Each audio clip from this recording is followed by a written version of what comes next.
Bonjour, je vais faire l'expérience aujourd'hui de l'ourson en péril pour le laboratoire d'Endo et Exo.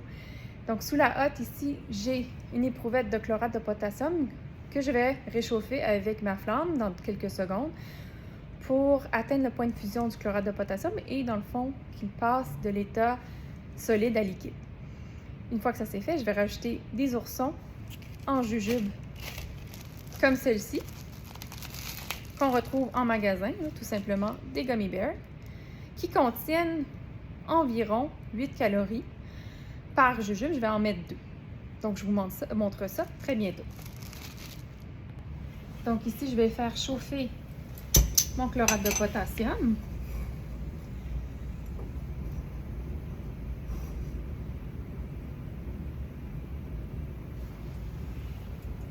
Jusqu'à temps qu'il soit liquide.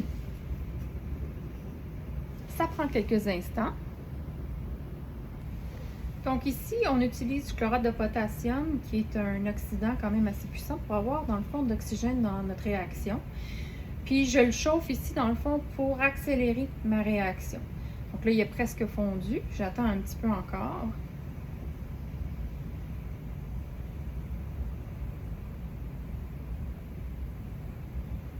Donc, il est pas mal liquide.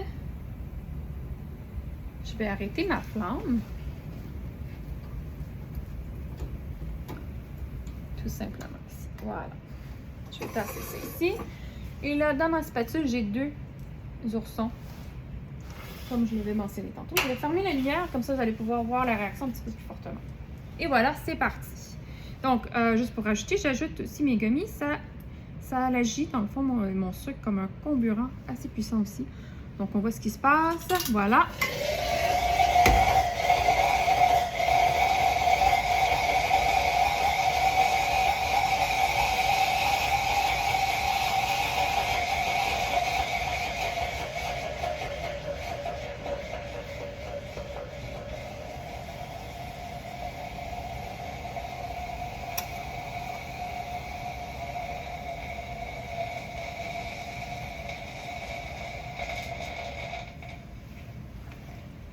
Donc, la réaction est presque terminée. Vous pouvez vous imaginer que c'est rendu très chaud. Je ne vais même pas essayer de le toucher. C'est rendu très chaud à l'extérieur de l'éprouvette, ici même à l'intérieur, évidemment. Il y a un gros dégagement de gaz et de fumée. Et aussi, il y avait un dégagement de lumière que vous avez pu observer. Donc, c'est une réaction qui se produit parce qu'on a, comme j'ai dit, le sucre qui agit comme comburant et notre chlorate de potassium qui agit comme oxydant. C'est une réaction aussi on peut y penser du côté de biologie humaine. C'est des réactions qui se produisent lorsqu'on mange de la nourriture dans notre corps. Ça se transforme en énergie, donc le sucre se transforme en énergie. C'est similaire à ce qu'on voit ici, excepté notre métabolisme ralentit le tout, parce que sinon on ferait une explosion. Donc notre métabolisme est là pour régler ça, puis que ça se fasse lentement, et qu'on puisse utiliser cette énergie-là pour fonctionner. Donc merci beaucoup!